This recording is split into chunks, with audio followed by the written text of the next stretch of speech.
started or continued preparations for Indy today. Had some meetings or practice. This Indianapolis Colts team is obviously a very, very good team, very talented team. They've won, going back 8 years, what I went, they're 99 some regular season games, more now, counting this year. Bunch of playoff games, been in the Super Bowl a couple times. Everything goes around this quarterback, Peyton Manning, who's been there a long time. Been there since I went back to the Jets, and we had to play him a couple times a year, so seen way more of this guy than needed through the years. But they are a well-coached team, extremely fast team on defense that gets to the ball fast, that rushes the passer as good as anybody in the league.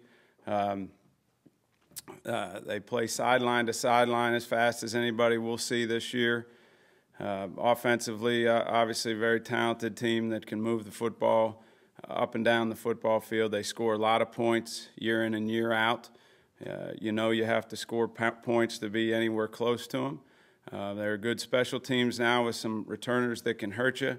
They're well coached, and playing at their place is always a big-time task. So, for our team here in Kansas City, this is clearly a big challenge for us, and really to go in there and for our group to go into a hostile environment, to execute at a good level and be competitive would be a real good thing for us. Again, knowing all that we know about this team. So started that today. We'll continue tomorrow. We're relatively healthy across the board. Still got a couple guys that'll be on that report, but we're working, trying to get ready for a very good team. Coach, all that said, is this team perhaps more vulnerable than they've been in the past? If they are, I don't see it.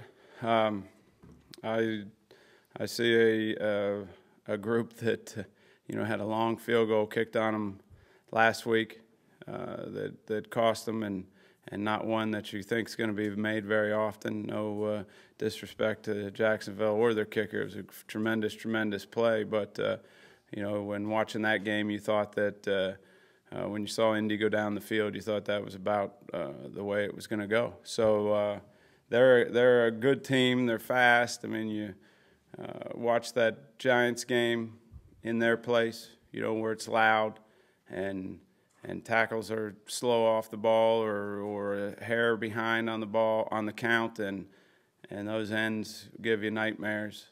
These linebackers, like I said, they fly around and make plays, and their secondary is a group that though banged up a little bit, plays hard and plays fast and plays tough. So what have you seen from Dwayne, not just as a pass receiver, but a blocker? It seems like that's come around quite a bit from the past. What do you say about kind of his renewed focus, I guess?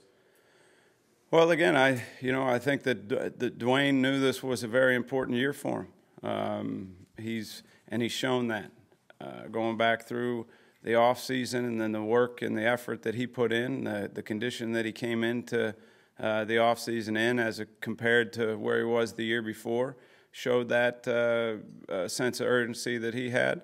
And I haven't seen anything other than that from Dwayne. From the day we got back onto our turf in there. He worked hard. He was here every day, never missed. Has continued that through training camp, and that's paying off for Dwayne. And it's paying off for the Kansas City Chiefs, because Dwayne's in. He's on board. He's doing what good receivers in this league, in my opinion, have to do, and that's earn the right to make plays. I've said that a number of times, but he's doing that.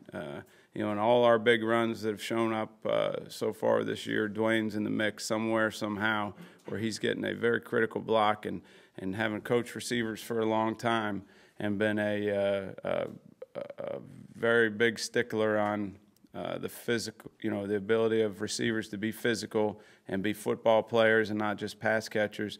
that's something that's real important to me and to us, and now to Dwayne, and that's a good thing. And you know, I know our runners appreciate that.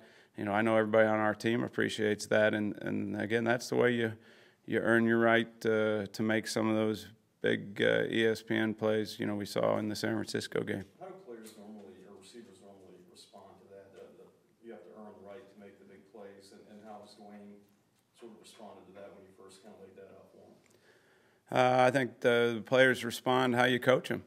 You know, if you enforce the idea and make it clear that that's the way it's going to be, generally, you know, guys either get on board or they jump off. And Dwayne, like I said, is clearly on board. You know, I think that players do respond how you coach them, you know, and how you hold them, how you as a coach hold them accountable. And I know these guys are all being coached hard and being pressed to be the best that they can be, and part of being a very good receiver is being a good blocker. Have you been impressed with his willingness to kind of throw his body around a little bit more than maybe in the past?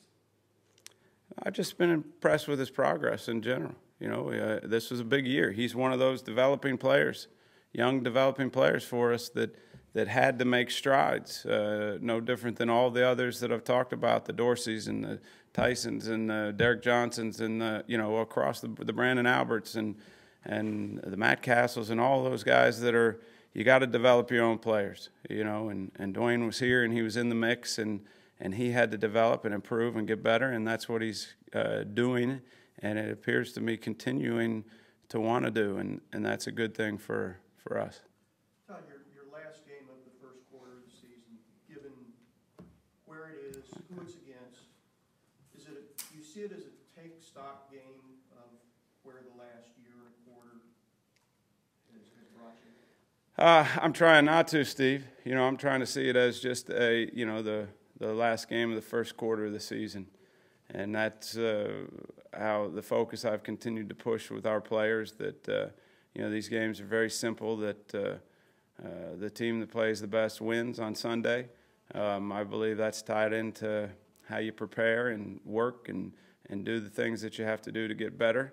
And obviously this will be a real big test for the Kansas City Chiefs. You know, and again, and one that going into that environment that, you know, I first and foremost, I wanna see that we can be competitive. You know, and if we can be competitive, then I'll feel pretty good, because, you know, that'll be another sign to me that we're making strides and getting a little better every day and every week. This is the first 4-3 defense you guys are going to see. How much of an adjustment is that? It's a big adjustment for, you know, those guys up front.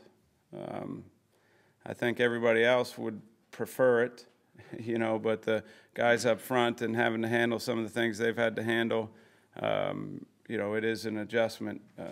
Seeing that through training camp, that's all we saw for the most part, and then through these first 3 games. So, you know, we did a little work last week on just letting the guys up front see an even front and get back in tune with that, and so it is an adjustment in a lot of different ways. But like I said, some people, I think, some positions prefer it a little bit to get back to an even. Some positions don't. But I guess the line is who's been really will have to make the biggest adjustment, in my opinion.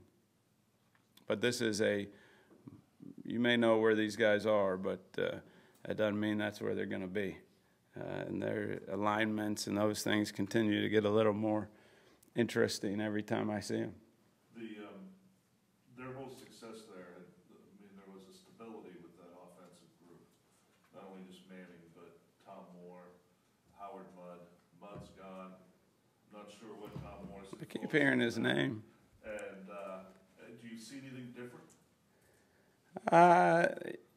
You know, I don't see anything glaringly different. You know, I think that what they continue to do a good job, and what they've done is, you know, use what good coaches do, which is use the players they have to the best of their abilities.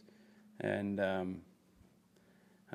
I haven't seen that change. You know, now they've plugged new guys in that look like they have real good abilities, and they have some holdover guys that continue to have real good ability. It's not. I was hoping to see some kind of drop off or something, but that hadn't been the case, unfortunately. How much in your memory bank is Tom Moore? Oh, Your ride, right? oh, Tom Moore's took me to a lot of Steeler games because my father was generally on the road scouting. He didn't get back into town until, you know, a lot of times Sunday morning, you know, or right before the game, late Saturday, and wanted to sleep when he did get in late Saturday. So Coach Moore picked me up every morning for a lot of years, and he towed Pat Perlis before he went off to college, and myself in there to the Hilton and pack up some steak sandwiches and then take us over to the stadium. So a lot of great memories of Coach Moore. You know that every time I see him, I think about, and that's not even counting training camp and all those things. But a great coach, great person. Didn't live but a couple streets down from us. So always fond memories.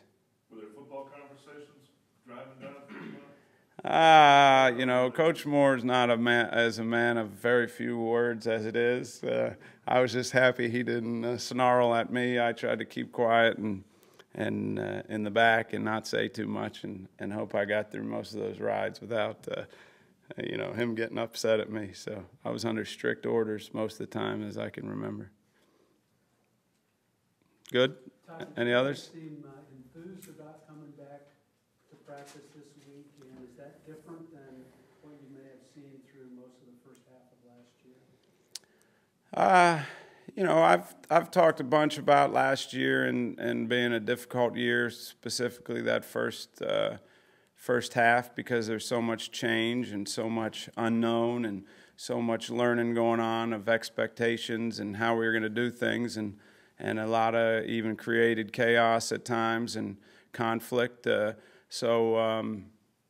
the second half now, why I was encouraged to, again, and I stayed away from last year other than to talk about this, is that there were many encouraging signs with how the guys came to work every day, practiced and played hurt, you know, a bunch, you know, when guys could have packed it in, and the tempo continued to be real good, and you know, we ran all season long, you know, gassers, and there were never complaints, always guys watching tape, and we were making progress, and they could feel it, we could feel it, you know, just the wins didn't show up quite as often as we'd like. So I can't say, you know, surprised at all with this group. This is a good group of guys that want to be good, want to be part of something special. They're working real hard. But now they're seeing some of the success. Yeah, I mean, they're getting some of that reward, you know, which, as I've said a bunch, the reward to all this sacrifice and effort and lifting and running and sweat and blood and practicing is that win on Sunday. So great for the guys, great for all of us, you know, to have some positive reinforcement. You know, we're still in the foundation laying of this, you know, and I think that's part of why I, you know, going into this one against this group, you know, I think maybe expectations or those things are just a little different from the standpoint of this is a real good team we're playing that's real talented, and as it has each of the first 3 weeks, it's going to take all 45 plus, you know, on Sunday to have a chance to be competitive, and that's what I'd really like to be. You know, I'd like to go on the road in a very tough place to play against a team that's won a ton of games. You know, when you start getting up into 100 over 8 years, you know, and you're in the 12-plus range every year, you know, I think it'd be a real accomplishment for us to go in there, this developing team, and see how we do and be competitive against a team like this. Okay. Thanks, Good. everybody. Thank you. Here in a moment.